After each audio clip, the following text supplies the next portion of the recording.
It is my great pleasure to be here this morning at this event together, building a united community. And at the outset, I'd like to thank you, Gareth, and the Executive Office for inviting me to take part this morning.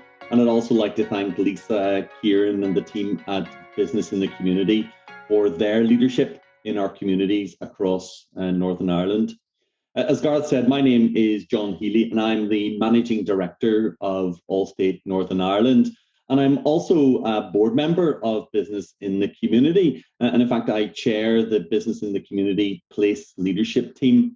And that's a leadership group completely focused on who, what, and how businesses can support communities.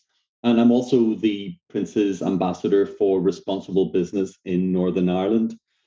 Now, for those of you who don't know AllState and AllState Northern Ireland, we're a wholly owned subsidiary of the AllState Corporation, and it's one of the largest insurance companies in the United States. And here in Northern Ireland, we've been here since just after the peace process back in 1998. And here in Northern Ireland, we are predominantly a technology organization. We write the software, we manage the technology infrastructure that powers the company in the US. There are about 2,500 Allstaters here in Northern Ireland, about 1,500 in Belfast, and then 1,000 up in the Northwest in Derry and Strabane. And the Allstate mission is simple. And if you've ever been to the US, you might have seen the Allstate brand represented by the interlinked hands, the good hands. And the company says that as the good hands, we empower customers with protection to help them achieve their hopes and dreams. We provide affordable, simple, and connected protection solutions, and we create opportunity for our team, economic value for our shareholders, and importantly, in the context for today, improve communities. And that mission statement of Allstate, it resonates with the theme of this meeting. And it also resonates with the purpose of Business in the Community that Lisa put up, to inspire and support business to be a force for good. Because these are very difficult times, globally, nationally, locally, and individually. We have conflict in Europe. We're emerging from a pandemic and all the havoc that has wreaked. And we have raging inflation, Brexit, and the fallout from that, especially here as arguments over the protocol rumble on. We have the collapse of the Assembly and the upcoming elections. And for many, we're feeling a cost of living squeeze.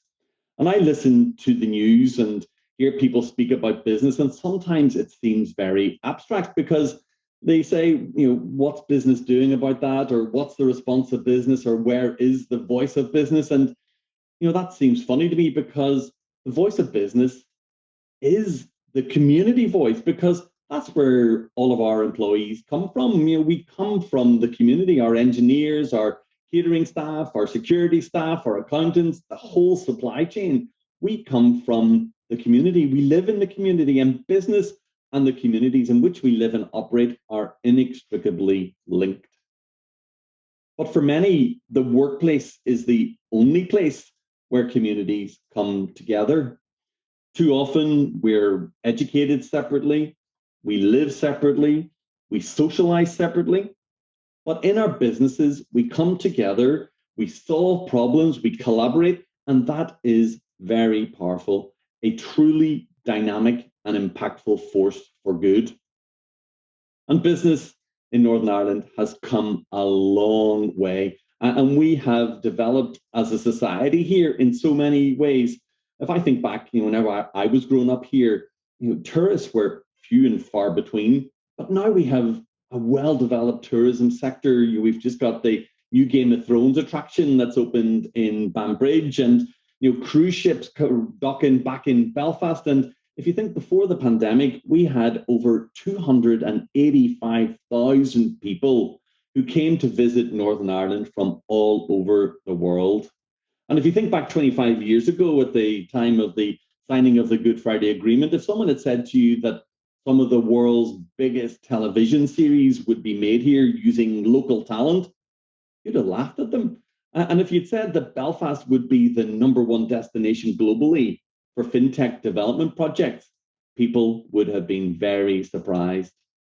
Yet, there are local businesses who are members of business in the community, whose success is founded on ideas and innovation not dreamed of back in 1998.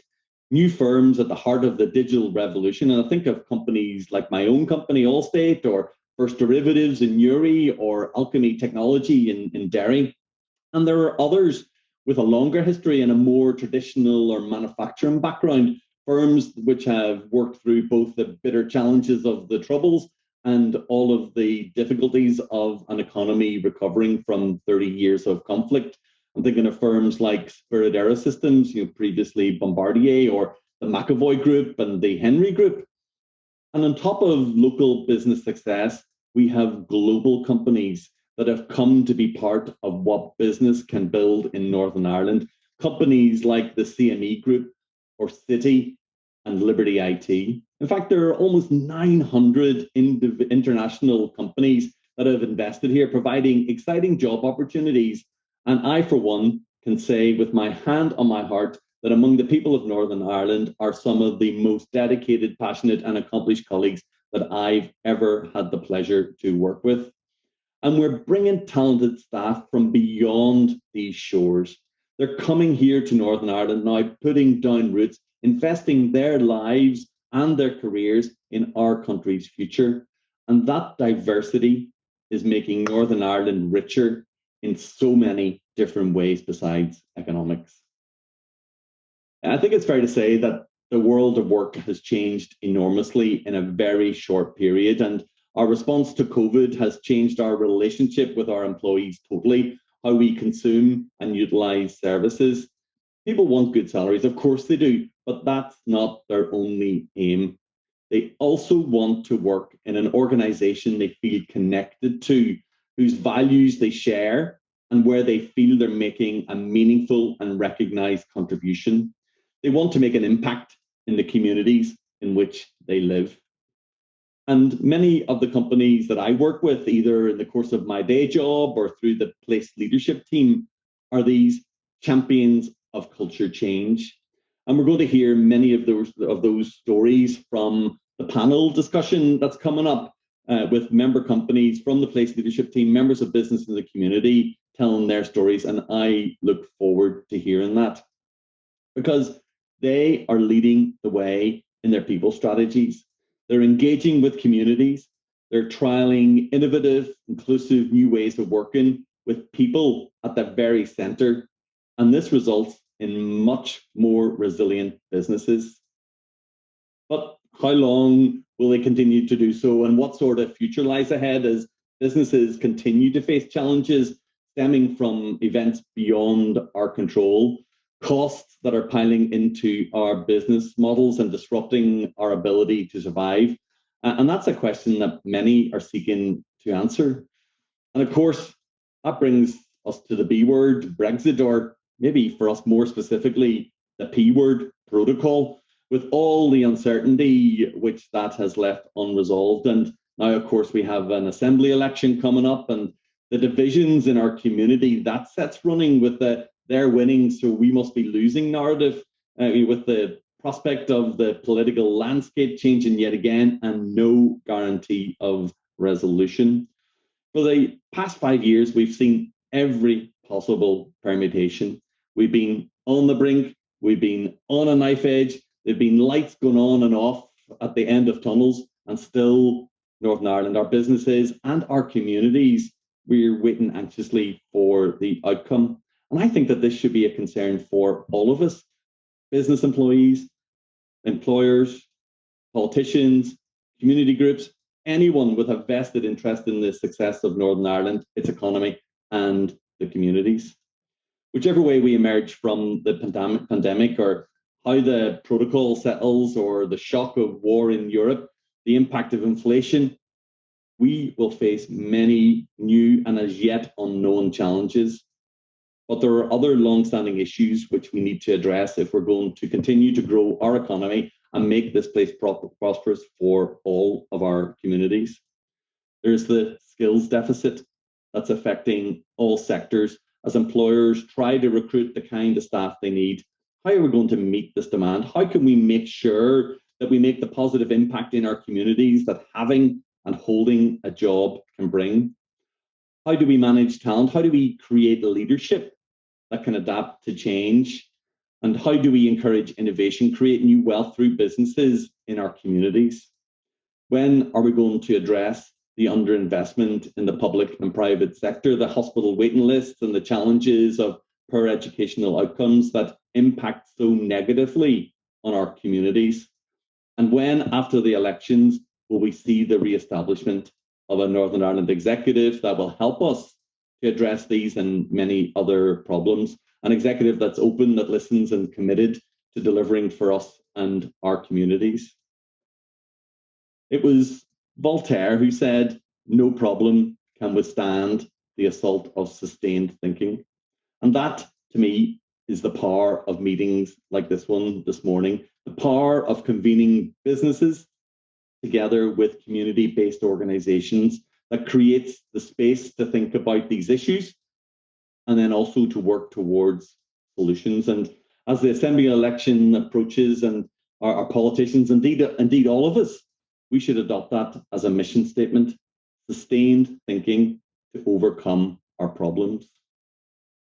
I'd like to conclude this morning by saying that it's a real pleasure to work with business in the community and to chair the place leadership team.